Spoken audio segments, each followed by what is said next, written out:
ተሸብር ባለች ምድር። እኔ በእንደነዚህ አይነት ሰዎች ላይ ብዙ አይነት ቪዲዮዎችን ሰርቻለሁ። እስቲ ዛሬ ደግሞ የእናንተ ተራ ይሆንና በእነዚህ ሰዎች ላይ ሐሳባችሁን በኮሜንት ገለጹልኝ።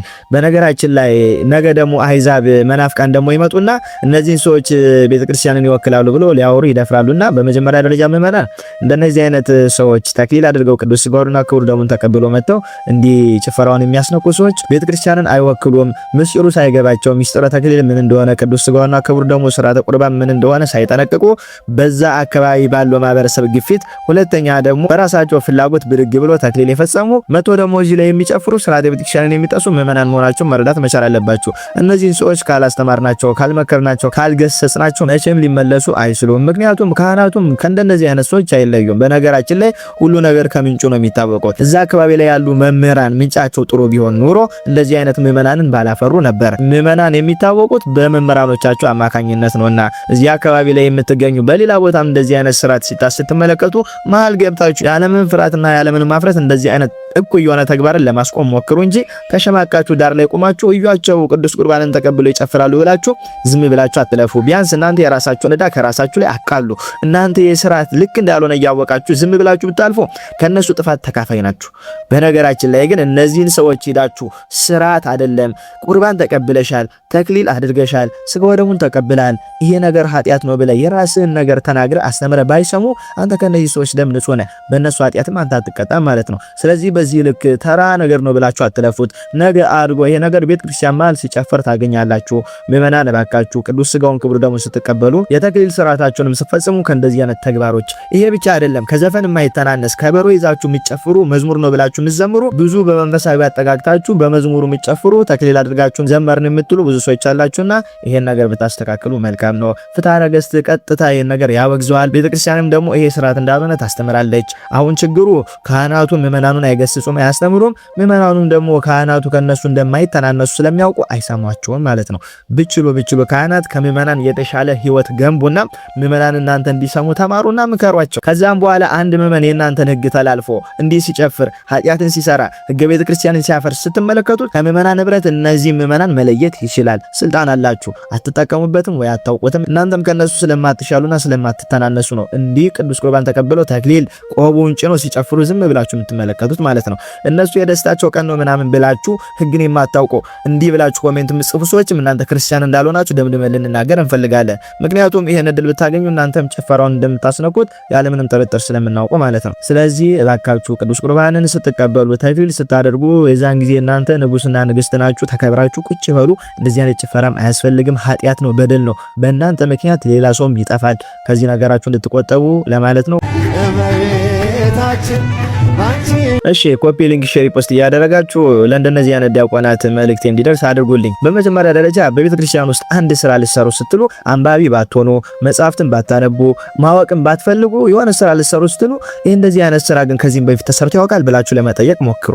ምክንያቱም ቤተክርስቲያኒቱ ውስጥ ከዚህም በፊት ያልነበረን ስርዓት ህገወጥ የሆነን ስርዓት እያመጣችሁ እዚህ ላይ የምትሰሩት ማንበብ ስለማትፈልጉ፣ ሁለተኛ ደግሞ ከዚህም በፊት የሆነውን ታሪክም ማወቅ ስለማትፈልጉ ነው። በመጀመሪያ ደረጃ ዲያቆን እንዲህ እንደ ዓለማውያን ተንበርክኮ ለአንዲት ሴት ቀለበት እንዲያደርግላት አይፈቀድም። ልክ አይደለም፣ ስርዓት አይደለም። ምክንያቱም እንኳን ለአንድ ዲያቆን ይቅርና ለአንድ ምዕመንም በየአደባባዩ በየቦታው ተንበርክከ ቀለበት አግኝ ብለህ ማድረግ አትችልም። ቃል ኪዳን ማሰር አትችልም። ይሄን ስርዓት ቤተክርስቲያን ቀርጻ አስቀምጣለች። ይሄን ነገር መፈጸም የምችለው ስታገባት ብቻ ነው ቀለበት ልታደርግላት የምትችለው። እጮኛ ሆና እንድትቆይ ከፈለክ እቺ ልጅ ሂደህ ንስሐ አባትን አማክር፣ እሷ ንስሐ አባቷን ታማክር። ንስሐ አባቶች ይነጋገሩና ወላጆችን ሄዶ ያነጋግሩ፣ ሽማግሌ ላክ፣ ይፈቀድልህ። ከዛም በኋላ እስከምታገባት ድረስ አንተ እሷን ትጠብቃታለህ፣ እሷም አንተን ትጠብቃለች ከኃጢአት ማለት ነው። በዚህ አማካኝነት አብራችሁ ትዘልቁና የጋብቻችሁ ቀን ሲደርስ ታገባላችሁ እንጂ በየአደባባዩ ተንበርክካችሁ ከስርዓተ ቤተክርስቲያን ውጭ ሆናችሁ ህገወጥ ሆናችሁ ምዕመናን ለራሱ ይሄንን እንዲያደርጉ አይፈቀድላችሁም። ያኔ ቀኑ ሲደርስ ግን ቤተክርስቲያን ሆነ እሷም ካባዋንና አክሊሏን ለብሳ አንተም ደግሞ አክሊልንና ካባን ለብሰ በእግዚአብሔር ፊት ቃል ኪዳን አድርጋችሁ ቀለበት ታስራላችሁ እንጂ ፈርማችሁ ትስማማላችሁ እንጂ በአደባባይ ከየትም የለቃቀማችሁትን ከየትም የቃረማችሁትን ስርዓት ዲያቆን ተብለ ብላችሁ በዚህ ሚዲያ ላይ ባታንጸባርቁ መልካም ነው። በሚዲያ እንኳን ባትለቁት ይሄ ነገር ኃጢአትና ህገወጥ መሆኑን ማወቅ መቻል አለባችሁ። አንድ ዲያቆን እንደዚህ አይነት ተግባር አይሰራም። ተንበርከከ ቀለበት አደረክላት፣ ከዛም በኋላስ ቤተክርስቲያን የማታውቀው ቤተሰቦቿ የማያውቁት ንስሐ አባቶች ያልፈቀዱት ግንኙነት ልትፈጥሩ ነው? ምን ማለት ነው ይሄ ነገር? ግንኙነት ስላችሁ አብሮ መሆኑን ጭምር ነው እንጂ ሌላውን ግንኙነት አላቆም። እሱ የሚፈቀደው ከትዳር በኋላ ነው። ስለዚህ በዚህ ልክ እንደዚህ አይነት የወረደ ስራ የምትሰሩ ዲያቆናት ምዕመናን ተው እረፉ እያለ ምዕመናንን እናንተ ደግሞ ከምዕመናን ድሳችሁ ዲያቆን ገለኔ ብላችሁ ቀለበት አንበርክካችሁ ስታስሩ ልታሳዩን አይገባም። አንብቡ። ማንበብ ደግሞ ካልፈለጋችሁ ይሄ ነገር ከዚህም በፊት ተደርጓል እንዴ ብላችሁ ጠይቁ። መጻፍትን መርምሩ። ዲያቆን የተባላችሁት እኮ እንድትማሩ መጻፍትን እንድትመረምሩ ስርዓተ ቤተክርስቲያንን እንድታስጠብቁና ምዕመናንን እንድታስተምሩ እንድትደግፉ እንድትጠብቁ ነበር። እናንተ ግን ከሱ ብሳችሁ ተንበርከካችሁ ቤተክርስቲያን የማታውቀውን ንስሐ አባት የማያውቀውን ቤተሰብ የማያውቀውን እዚህ ጋር መጥተ ቀለበት እያሰርክ ለሚዲያ አጋልጦ መስጠቱ ምን የሚሉት ስርዓት ነው? ስለዚህ ከዚህ ነገር እንድትቆጠቡ ብችል ይሄ ነገር ልክ አይደለም። ለንስሐ አባቷ ታሳውቅ፣ ቤተሰብ ይውክ፣ ሽማግሌ ላክ። እስከዛ ያንን አቅም ከሌለ ደግሞ ተሰብስበ አርፈ መቀመጥ ነው። ይሄ ነገር ወደ ዝሙት ያመራል። ዝሙት ደግሞ ክህነትን እንድታፈርስ ያደርጋል። ክህነትን ካፈርስክ ደግሞ ተመልሰ ለቤተክርስቲያን ጠላት የምትሆነው አንተነ ከምዕመናኑ ብሰ ማለት ነው። ይሄን ነገር ለመስራት መንገድ የጀመራችሁ ሰዎች ልክ አይደለም። ይሄ ዲያቆን ስርዓተ ቤተክርስቲያንን ጥሷል፣ ስርዓተ ቤተክርስቲያንን አፍርሷልኝ። ቢያንስ ትክክለኛ አባት ቢኖር ይሄ ልጅ ክህነቱን ይይዙበት ነበረ። አሁን ግን እንደዛ የሚያደርግ አባትም ለቤተክርስቲያን ስርዓት የሚጨነቅ ሰው ስለሌለ እኛ በቻልነው አቅም ሚዲያ ላይ ወጣን እንጮሃለን ማለት ነው። ምክንያቱም እንዲህ አይነት ስራ ዲያቆናቱ ደግማችሁ እንዳሰሩ ምዕመናኑ ደግሞ ልክ ነው ብለው እንዳይቀበሉ ለማድረግ ነብዩ መሐመድ ሩሩ ነብይ ናቸው ብላችሁ የምትናገሩ ክርስቲያኖች፣ ሙስሊሞችን አላልኩም፣ እንዲህ ብላችሁ የምትናገሩ የምታቀነቅኑላቸው ክርስቲያኖች ለምሳሌ እንደነዚህ አይነቱ ነብዩ መሐመድ ሰለላሁ ዐለይሂ ወሰለም በሃይማኖታዊ ሆነ በዓለማዊ ጉዳዮች ላይ ያሳደሩትን ተጽዕኖ፣ ፍትሃዊ መሪ መሆናቸውን፣ የርህራሄ ጥግ እስከምን ድረስ እንደሆነና ሌላም ነገሮችን አብረን እንድናይ በሚል ነበር። ዛሬ ሙሐመድ እንደምነው ብዬ ስባክን ምነው ላንዴ ባዩ ብሰክን የቀልብያን ድርን የሚፈታው ሽሙን ባዩ ፈገግታ። አዎ ነብዩ መሐመድ ምን አይነት ሩሩ ነብይ እንደነበሩ ይሄ ኡስታዝ ይነግረናል። በደንብ አዳምጦ ቀጥል። ነብዩ ሰለላሁ ዐለይሂ ወሰለም ገደሏቸው። እነዚያን ከእስልምና ያፈነገጡትን ነብዩ ሰለላሁ ዐለይሂ ወሰለም ገደሏቸው። ግድያ ቢመስላችሁ ግድያ መሰላችሁ? ግድያ እንደው በሰይፍ አንገት ቀልት መሰላችሁ? ነው አዳምጡት። እጆቻቸው እንዲቆረጡ አዘዙ ነብዩ ሰለላሁ ዐለይሂ ወሰለም። ወአርጁለሁም እግሮቻቸውም እንዲቆረጥ አዘዙ። ወሱሚራት አዕዩንሁም አይኖቻቸው እንዲወለቅ አዘዙ። እጆቻቸው እንዲቆረጥ፣ እግራቸው እንዲቆረጥ፣ አይናቸው እንዲወልቅ። ወተርኩሁም ፊል ሐራ አውላላ በሰሐራ ላይ እንዲወረወሩና እንዲለቀቁ። አውላላ ላይ እንዲለቀቁ ሰሐራ ላይ ኧረ እባካችሁ ውሃ አጠጡን ቢሉ የሚሰጣቸው የለም። ወሐዲሱን ፊ ሰሒሐይኒ ይሄ ሐዲስ የት ነው ያለው? ቡኻሪና ሙስሊም ላይ ነው ያለው አለ ሸይኹ ልእስላም ኢብኑ ተይሚያ ረሂመሁላህ። ሚን ሐዲስ አነስ ብን ማሊክ ረዲየላሁ ዐንሁ ሰሒሕ አልቡኻሪ ላይ ሰሒሕ ሙስሊም ላይ የጸደቀ ነው ይሄ ሐዲስ። ጠይብ ሼኽ ሳሊህ አልፈውዛን ይሄን ንግግር አስመልክቶ ምን ይላሉ? ልብ በሉ። ሐዲሱ ላይ ምንድን ነው ያየነው?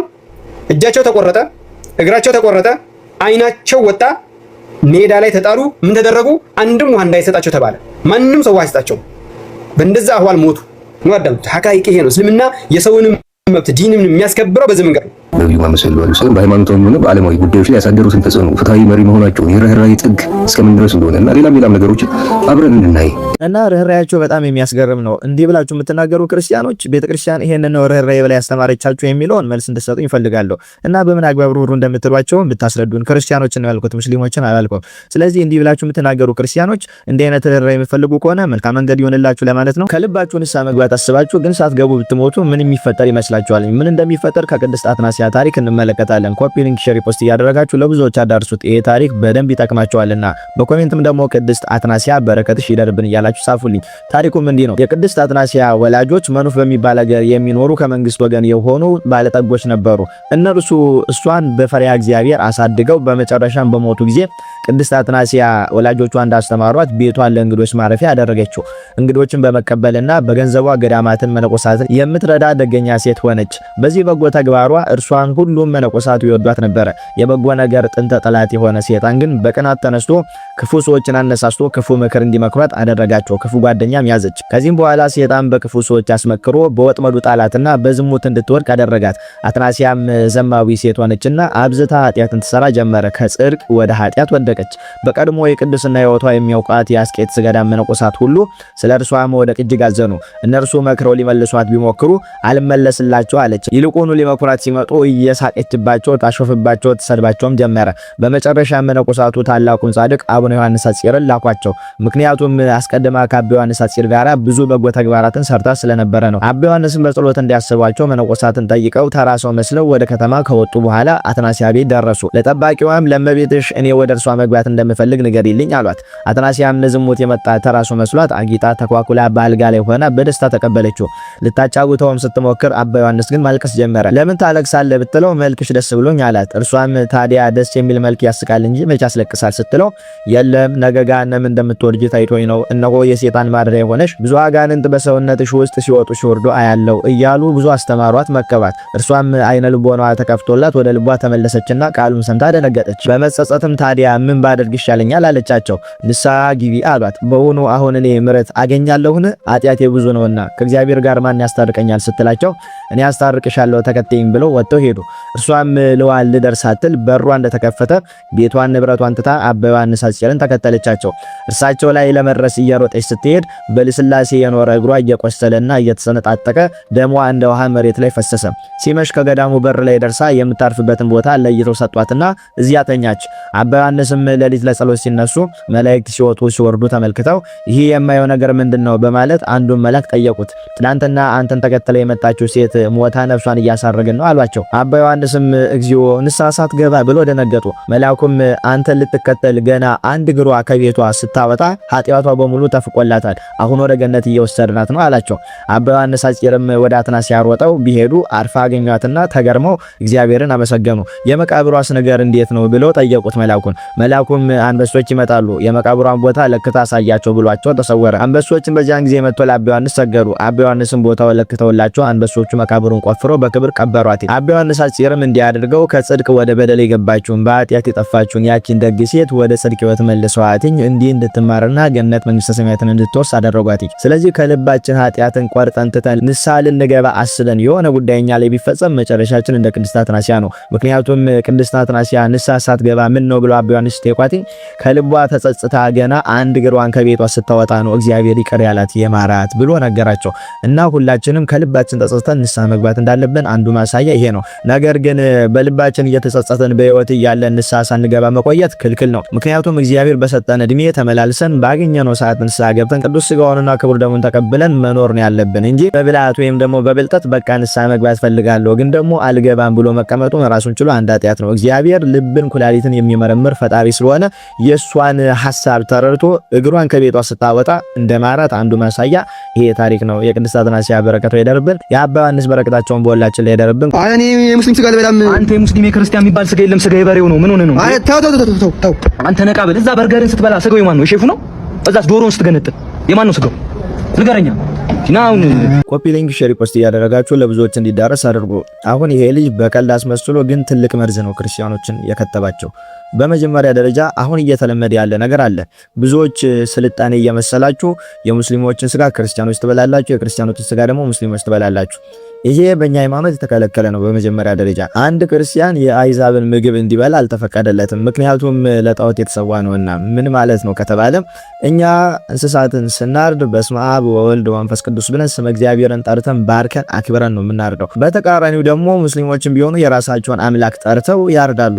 ይሄ በእነሱ አምላክ ስም የተባረከ ነው። የእነሱ አምላክ ደግሞ በእኛ በክርስቲያኖች ዘንድ ሐሰተኛ አምላክ ነው፣ ጣዖት ነው ብለን እናምናለን። ስለዚህ እየበላችሁ ያላችሁት ለጣዖት የተሰዋውን ነው ማለት ነው። በጣዖት ስም የተጠራውን ለጣዖት የተሰዋውን ነው። በቤተክርስቲያናችን ሕግ መሰረትም አንድ ክርስቲያን የሙስሊሞችን ወይም ደግሞ የመናፍቃን ስጋ ቢበላ ቄደር የመጠመቅ ግዴታ አለበት።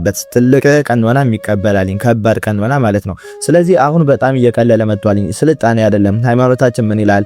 አፋችሁ እንዳመጣላችሁ በቀልድ አዋስታችሁ ስርዓትን የሚጥስ ነገር እዚህ ላይ ከምታንጸባርቁ ቤተክርስቲያን በዚህ ጉዳይ ላይ ምን ትላለች? ሆቴል የምትበላው በርገር የክርስቲያን ሙስሊሞች ነው እያልክ ጥያቄን በጥያቄ አስመስለ ግን ደግሞ ልክ ያለ መልእክት እያስተላለፍክ ነው። ቅዱስ ጳውሎስ ይሄ ልጅ በተናገረው ነገር ላይ ፍትሐ ነገሥትም ይሄ ልጅ በተናገረው ነገር ላይ ምላሽን ይሰጣልኝ። አሁን ለምሳሌ አንድ ኢአማን የሆነ ወዳጅ ከቤቱ ቢጠራ ያቀረበልን ነገር ሳትጠራጠር ስመ እግዚአብሔርን ጠርተህ ብላ ይላል። ነገር ግን ይሄ ነገር ለጣዖት እንደተሰዋ ከነገረ እንዳትበላው ለጣዖት የተሰዋ ነውና ርኩስ ነው ብሎ ቅዱስ ጳውሎስን ፍትሐ ነገሥት ላይ ጠቅሷል።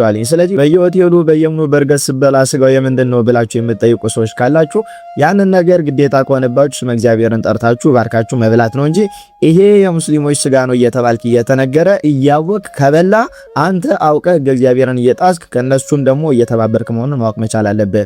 ምክንያቱም ያ ለጣዖት የተሰዋ ነው። በእነሱ ዘንድ ለእነሱ አምላካቸው ነው፣ በእኛ ዘንድ ግን ይሄ ነገር አምላክ አይደለም ጣዖት ነው። እኛ ስመ እግዚአብሔርን ጠርተን በስመ አብ ወወልድ ወመንፈስ ቅዱስ ብለን ባርከን እንደምንበላው እነሱም የራሳቸውን ባይረ አምላክ ብሎ እንደሚናገረው መጽሐፍ የራሳቸውን አምላክ ስም ጠርተው ይባርኩታል። ያ አምላክ ደግሞ በእኛ ዘንድ ጣዖት ነው። ስለዚህ ይሄን ነገር ክርስቲያኖች ብታቆሙ መልካም ነው።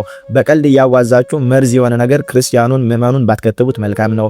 የክርስቲያኖችን ምግብ እንጂ ክርስቲያኖች የሙስሊሞችን ምግብ እንዲበሉ አልተፈቀደላቸውም። የሙስሊሞችን ምግብ ብቻ ሳይሆን የመናፍቃንንም ምግብ ማዕድ ትቆርስ ዘንድም አልተፈቀደልህም። ስለዚህ እንደዚህ አይነት ቀልድ እያስመሰላችሁ ስርዓተ ቤተክርስቲያን ያልሆነ ራሳችሁ ልባችሁ ወለደውን ሐሳብ መታችሁ እዚህ ላይ ባታንጸባርቁ መልካም ነው። ክርስቲያኖች የሙስሊሞችን ምግብ በልታችሁ ሆነ ለንስሐ አባታችሁ ተናግራችሁ ቄደር ተጠምቃችሁ ንስሐ ገብታችሁ ቀኖና ተቀበላችሁ ነው እንጂ ቤተክርስቲያን መግባት የምትችሉት ይሄንን ተግባር ሰርታችሁ ፍጹም ወደ ቤተክርስቲያን መግባትም አትችሉም። ስለዚህ አሁን ፋሽን ወይም ደግሞ ስልጣኔ እየመሰላችሁ ክርስቲያኖች የሙስሊሞችን ምግብ አትብሉ። ይሄ ስርዓት አይደለም፣ ኃጢአትም ጭምር ነው። ይሄን ካደረጋችሁ ንስሐ ግቡ፣ ቄደር ተጠመቁና ስጋ ወደሙን ተቀበሉ የሚል መልእክት አስተላልፋለሁ። ኮፒ ሊንክ ሼር ፖስት እያደረጋችሁ ይሄንን ልጅ ቪዲዮን እንዲያጠፋ ሜንሽን እያደረጋችሁት ለብዙዎች እንዲዳረስ አድርጉ። አንድ የቅኔ ተማሪ ነኝ የሚል ሰው በዚህን ያህል ሕፃንና ልጅ ይሆናል ብዬ አስቤ አላውቅም። በነገራችን ላይ በዚህ ልጅ ላይ ከዚህ በፊት ቪዲዮ ሰርቼበት ነበረ። ባጭሩ ላስታውሳችሁ። 7 ዓመት ቅኔ ተምሬያለሁ።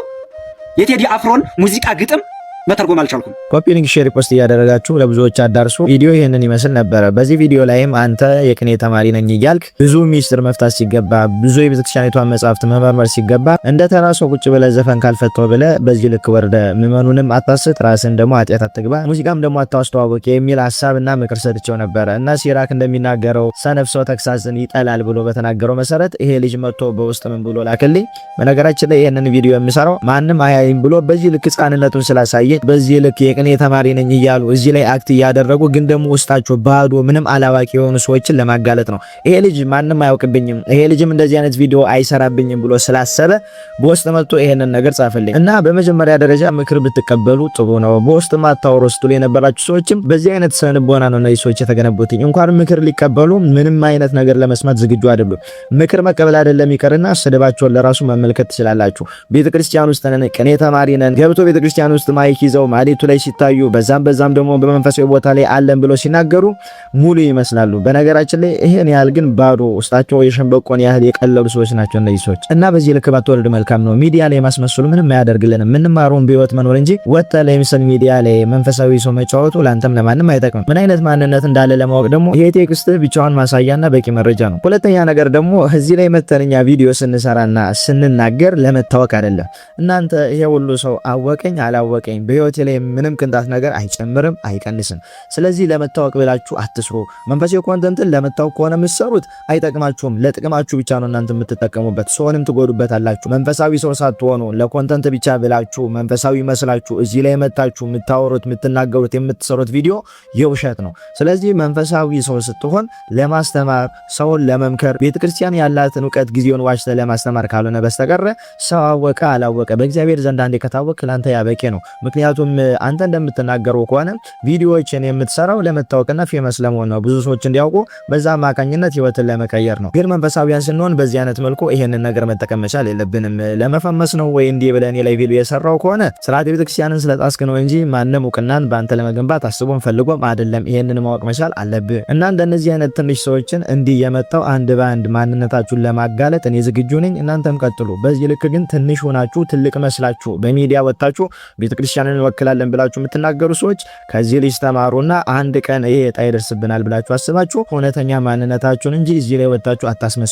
ምድር ላይ ሌላችሁን ማንነት በዚህ ልክ ውስጣችሁ ባዶ ሆኖ በዚህ ልክ ሰው እየተሳደባችሁ በዚህ ልክ ምክር ማትቀበሉ ግን ደግሞ መንፈሳዊያንን የምትሉ ሰዎች እረፉ። ልክ እየሰራችሁ አይደለም። ይሄ ነገራችሁ መጨረሻ ላይ እንድትቆጩበትና እናንተም ደግሞ ጥፋት እንድትሰሩ ያደርጋችኋል፣ መጥፊያችሁም ይሆናል ማለት ነው። ለዚህ ልጅ ብቻ ሲሆን መልእክቴ መንፈሳዊ ነን ብላችሁ እዚህ ላይ መጣችሁ እያስመሰላችሁ ውስጣችሁ ግን ሌላ የሆናችሁ ሰዎች ካላችሁ አርሙ ራሳችሁን። መንፈሳዊነት ኮንተንት አይደለም ህይወት ነውና፣ ስለዚህ በዚህ ልክ ብትቃኙና እንደዚህ አይነት ማስመሰል አቁማችሁ ትክክለኛውን ማንነታችሁን መኖር ቢጀምሩ መልካም ነው ለማለት ነው። በውስጥ መጥተህ ብትጽፍ እኔ ደግሞ እንደዚህ ወጥቼ ቪዲዮ ሰራባለሁ ማለት ነው። ስለዚህ እንደዚህ አይነት ቅሌት እንደዚህ አይነት ስራ ብታቆሙ፣ ስትመከሩ መስማት፣ ልክ ካልሆነ ደግሞ ልክ ያልሆነበትን ምክንያት መጻፍ ይዛችሁ ብትከራከሩና ብትናገሩ መልካም ነው። በስድብ በምን ሰውን ማስቆም በተለይ እኔን ለማስቆም አትችሉም ልላችሁ ነው። አራጆች ናችሁ አይደላችሁ? አይደለንም። ኢየሱስ ክርስቶስ ነው በእኔ የማያምኑትን እረዷቸዋለሁ። እስልምና ገዳዮች ናቸው በአለማችን ላይ ግደውና ጽደቁ የሚለው እስልምና ብቻ ነው ብሎ ትልቅ ውሸት ዋሸ። በዚህ ምናጋችሁ ቄሶቹ ካለማስረጃ እንደሚያወሩ ኢቭን ቲክቶክ ላይ ብቻ ሳይሆን በምድር ያሉት ቄሶቹ አጭበርባሪዎች እንደሆነ ታዝባቸዋል። አንድን ሰው መግደል የዓለምን ሰው እንደመግደል ነው የሚያስተምረው እስልምና ናቸው አይደል? የዋሃብያ ታርጋው ምንድነው ካልክ መዋሸት ነው በቃ። እኔ እንደዚህ አይነት ቀጣፊ የሆነ ልጅ በህይወት ያጋጥሞኝ አያውቅም። ብዙ ነገሮችን ከገድላትም ከመጽሐፍ ቅዱስም እያመጣ ባልተተረጎመበት መልኩ የራሱን ትርጓሜ እየሰጣቸው ቤተክርስቲያን እንዲተላለች ብሎ ይናገራል። በነገራችን ላይ የዋሃብያ ታርጋው ውሸት ነው። ኮፒ ሊንክ ሼር ፖስት እያደረጋችሁ አዳርሱልኝ። እኛ በፍጹም ቁርአናችን ግደሉ አይልም። እንደውም ተዋደዱ ተፋቀሩ ነው የሚል አላህ እንዲህ ብሎ ነው የሚያዝ እያለ እየቀጠፈ ነው ኡስታዝ ነው ብሎ የሚጠሩት። እንግዲህ እነዚህ ሰዎች መጽሐፍ ላይ ያለውን ከመማር አልፎ በተግባር ደግሞ መሬት ላይ ወርደው ሰው እየገደሉ ከዛም ባሻገር ደግሞ እየሰለጠኑ ሰዎችን ደግሞ በዚህ መልኩ እየጨፈጨፉ ይገኛሉ። ለዚህ ተናገርኩት ነገር ያለ መረጃ አላወራው። እያንዳንዱን ቪዲዮ እንመለከታለን። እነዚህ ሰዎች ገዳይ እንደሆኑ አራጅ እንደሆኑ ተደራጅተው ሰልጥነው ደግሞ ህዝቡን እየጨረሱ እንደሆነ ማስረጃው ይሄውና አንድ ባንድ ተመልከቱ። አሸባሪዎች አላሁ አክበር እያሉ ሰው የሚያሉት ለምን ይመስላችኋል? ሱራ 9 ማለት ነው ላይ ሱራ 9 አያ 5 ላይ እንደገና ብላችሁ የተከበሩ ወሮችን ባለቁ ጊዜ እሺ አጋዮችን ባገኛችኋቸው ስፍራ ግደሏቸው አለ። ያጋሩ ባላ ያጋሩ ባላ ሌላ አምላክ ያመለኩ ማለት ነው። ባገኛችኋቸው ስፍራ ምን ባላችሁ ግደሏቸው። አላህ አክበር እያሉ ነው ያረዱት። አይናችን እያየን የታረደዋቸው አሉ። ሰው በሃይማኖቱ ከተገፋ እየታረደ አርደው እንኳን እኮ እንደሰው አልተውትም እኮ የታረደበትን ጉሮሮ እኮ ነው በእንጨት እየወጉ አይኑን አውጥተውት እያየን እንደዛ ያደረጉት። ብዙ ምጫጫቸው ካክሬ ስላሉ ለነዛ እንደ ትሬኒንግ ነው። ለነዛ ትሬኒንግ ስለሚወጣ ነው። ይመቻችሁ። ያው እስከማርጀቱ ድረስ ተዘጋጁ። ሰሞኑን ወሎ ላይ የሆነ ነገር ታያላችሁ። አንድ ሙስሊም 2000 ኦርቶዶክስ ካልገደለ ሙስሊምነቱን አናረጋግጥለትም ካሁን በኋላ። ለዚህ እስከ ቤተክርስቲያን እስከ ገዳሙ ነው። አዎ በትክክል በለው እያልኩ ነው። ይሄ ሌባ ካልጠፋ ሰላም አይገኝም። ወላሂ ነው የምላችሁ። ወላሂ ጳጳስ ሁሉ ሳይቀመጥ እመነኝ። ትንሽ ጊዜ ትንሽ ቀናት እያልኩ ቆይቻለሁ። ከዚህ በኋላ ግንባር እንትባላለን ብለህ ቆሻሻ ማለት ነው። ኦርቶዶክስ ይጨርሳለን በአላህ ፍቃድ። አላሁ አክበር ጂሃድና ውጅበት አላሁ አክበር አለን እስከ ዳር እስከ ዳር እንነሳበት የቁም ሬሳ ናቸው። አላህ ሱብሓነሁ ወተዓላ ያው ትእዛዝ ለመፈጸም ዛሬ ላይ በዝግጅት ላይ እንገኛለን ኢንሻአላህ። አላህ ሱብሓነሁ ወተዓላ ደግሞ በዚሁ ሸሃዳን እስከናገኝ ድረስ ጽናቱን እንዲሰጠን እንለምናለን። አያል ፈሩ ሙርተዲን እናንተ ካዲያንና ከዲኑ ዳይ ተመለሳችሁት አላችሁበት ድረስ እንደምንመጣ ኢንሻአላህ እንተማመናለን ማለት ነው። በአላህ ሱብሓነሁ ወተዓላ ፍቃድ አላችሁበት ድረስ በርድም ይሁን በተላሽ እንመጣችኋለን ኢንሻአላህ። ምንም ማለት ነው። ይሄው ጂሃድ ማለት ምንድነው ማለት ክርስቲያኖችም ማለት ነው። ያው ምንም ልዩነት የለውም። ያለ ጂሃድ ያለ ትግል ነስር የለም። ያለ ጂሃድ ያለ ትግል የኢስላም ዳር ድንበር ሊከበር አይችልም። ኢስላም ባንዲራ ከፍ ብሎ እንዲውለበለብ ምድር በአላህ ሸሪዓ እንድትተዳደር ጂሃድ ግድ ነው። ጂሃድ ከሌለ እስልምና ውበት የለውም። ከዚህም ባሻገር ደግሞ እነሱ አራጅና ገዳይ እንደሆኑ ከራሳቸው ኡስታዞች ሰምተን እንመለስ። አምሮት ማንን የፈለፈለ ነው? አይኤስን የፈለፈለ ነው። ሐቂቃ እንነጋገር ካልን አይኤስ በማን ነው የሚመራው? እነ ፈቱል መጂድን እነ ኢርሻድ የሚባሉ አሉ። እዚህ ይዘናቸዋል። ምላስ የሚያሉ ኪታቦች በእነሱ ነው የሚመራው። ቦኮ ሐራምን የፈለፈለው ማን ነው? የሙሐመድ ኢብኑ አብዱል ወሃብ አስተምሮት ነው። አልሸባብን የፈለፈለው ማን ነው? የሙሐመድ ኢብኑ አብዱል ወሃብ አስተምሮት ነው። የዋሃብያ መስመር አይቀጥልም። ዋሃብያ ረብሻ ሲኖር ነው የሚያተርፈው። ሰላም ከሆነ ጸጥ ካለ መስጊድ ካልተቃጠለ ረብሻ ከሌላው ሃይማኖትም ጋር እርስ በርስ ካልመጣ ይደርቅባቸዋል። አክራሪ ጽንፈኛ አይኤስ ቦኮ ሐራም አልሸባብ አልቃኢዳ ሀገርህ ላይ እየተስፋፋ ነውና ይሄን በጋራ እንታገል። እነሱ አይኤስ አይደሉም ማለት መታለል ነው። ከገ መጅሊስ ይዘው ኢትዮጵያን ባንዲ ካረጉ በኋላ አይኤስ አይሆኑም ወይ? ይሄ መታለል ነው የሚሆነው። ክርስቲያኑ ሚንጋ መጀመሪያ ሱፊያውን ከጨረሱ በኋላ ክርስቲያኑን ይጨርሳሉ። ይሄን እወቁ። መንግስቱ ሚንጋ ክርስቲያኑ ሚንጋ ለሀገር አይበጁም። ለምንም የሚበጁ አይደለም። ይሄ ቃይዳ ይዘው ነው ወሃቢያዎች በየትኛውም ሀገር ሲጨፈጨፉ ሲገሉ የምናያቸው ማለት ነው። በተለያየ ሀገር በሶሪያ፣ በሊቢያ፣ በኢራቅ በዛ እስኪ ነው ታሪካቸው። መግደል አይደል በየቦታው የሚገለው ማለት ወሃቢያ አይደለም። አሁንም ቢሆን ክርስቲያን ወገኖቻችን ነቅተዋል። አሁንም ንቁ። አሁን ሱና ወል ጀማዓ ባጠቃ ልትነቁ ይገባል። አሁን በድጋሚ ማለት ነው። አታጭበርብሩ። ወሃቢያዎች ሲነቃባችሁ አታጭበርብሩ። ስለዚህ ፕሮፓጋንዳ እናንተን ከውሸት አያድናችሁም። እየዋሻችሁ ህዝቡን ወደ ጨለማና ወደ ገሃነም እሳት ባትሰዱት መልካም ነው። የሚናገረው ቁርአናችሁ ሌላ ነው፣ እናንተ ደግሞ እዚህ ጋር መታችሁ ደግሞ የምታወሩት ሌላ ነው። ህዝቡን እንዲህ ያምታታችሁ ዋሽታችሁ ወደዚህ ሃይማኖት ካላስገባችሁት በስተቀር እያነበበ በደንብ አውቆት ወደዚህ ሃይማኖት ሊገባ የሚችል ማንም ሰው እንደሌለ ስለምታውቁ በዛም በዚህም ድራማ እየሰራችሁ መጽሐፍ ቅዱስ ያላለውን ይላል እያላችሁ የራሳችሁን ትርጓሜ እየሰጣችሁ ምዕመኑን ማደናበርና ማወናበር ነው ያዛችሁት። ይሄም እንደማይሳካላችሁ ማመን መቻል አለባችሁ። እኛ እስካለን ድረስ ይሄንን ስራ በፍጹም አስሩ። የራሳችሁን እምነት ተከታይ ወስዳችሁ ላይ ያስቀምጣችሁ እስልምናን ተቀበለ ያራችሁ ድራማ እየሰራችሁ ትኖራላችሁ እንጂ እውነት የእናንተን አስተምሮ አውቆ ጠንቅቆ የእናንተን ሃይማኖት የሚቀበል ሰው በፍጹም አይኖርም። ኮፒ ሊንክ ሼር ፖስት እያደረጋችሁ ለዚህ ልጅ ማድረሱለት። ይቆያል።